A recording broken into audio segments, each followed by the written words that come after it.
ترس سەرتاپای خەڵکی داگرتووە. هەژارەکە لە بێموچەیی و نەهاتنی موچە لە کاتی خۆیدا کە هیچ شتێکی ترشک نابە ئەداماوە ئەوە نەبێ، ئیتر هەموو خەفەتەکەی و مەراقەکەی بۆتە نەهاتنی موچە و دێو نایە. گرانی بازار کە پارەکە بە ژمارە زۆرە بەڵام بێبەرەکەتە لە کاتی شتکڕیندا. بوونی ئەو هەموو پێداویستێ لابەلایی کە بۆ ژیانی هەژارەکە دروست بووە و ناچاریشە لەگەڵیدا بڕوە. بەڵام هەر تۆی هەژار ترست لەسەر نییە، دەوڵەمەندەکە لە تۆ خراپترە. ئەوەی زۆر دەوڵەمەندە ئەوەم پارەکەی فولە، موچە و شتی وای بەلاوە گرنگ نییە، بەڵام دایمە لە ترسدایە. واللهی ئەو سفرە ڕازاو و خواردنە بە چێژانە لەبەر دەمیان لە ترسی توشبوون بە نەخۆشی نازانێت چۆنیان بخوا.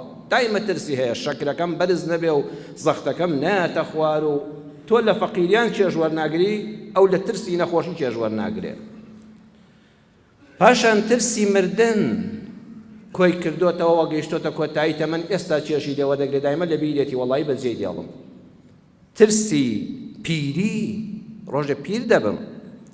ترسی ڕووداوی هاتوچۆ، ئۆتۆمبیلەکەی چەند گران بەهابێ و ئێڕباکی بە قووەت بێ هێشتا دەترسێ. فەقیرەکە بەداشقەوە دەڕۆی زۆر کێشەی نییە، ئەو لەو ئۆتۆمبیلە درعەشدا هێشتا جاری وایە قۆقرەینێ لە ترسی ڕووداوی هاتوچۆ.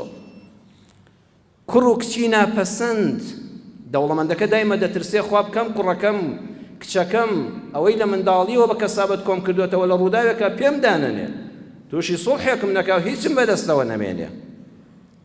جاوە فەقیرەکە ئەوە حاڵێتی، دەوڵەمەندەکە ئەوە حاڵێتی، بەرپرسانیش خۆزگەم بە خۆیان نەکا.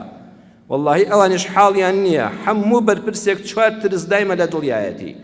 یەکەمیان لە دەستدانی پلە و پێگەی، هەر هیچ نەبێ لە کۆنگرەی حیزبەکەی دەرناچێتەوە، ئەو پێگە بەرزەی هەبوو لە کتوپڕێکا دەیهێننەوە خوارێ. دووەم نەمانی ڕۆڵیان، ڕۆڵێکی گەورەی هەبوو بە ئیمزای ئەو شت دەکرا، وەختی ئەزانێت لە ماڵەوە دەبێت دانیشێ خەڵک بەخێر سەردانی بکە.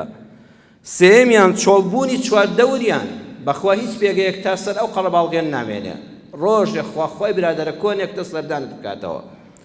چوارەمیان ئازاری ویژدان، ئەگەر بۆ خۆت حرامت نەخوارد بێ و پارەی پیس نەهات بێتە جیرفانتەوە هیچی شت پێ ناکرێ، ئەو هەموو ناعەدالەتی و گەندەڵیە دەبینی بە دڵنیاییەوە ویژدانت ئازارت دەدا.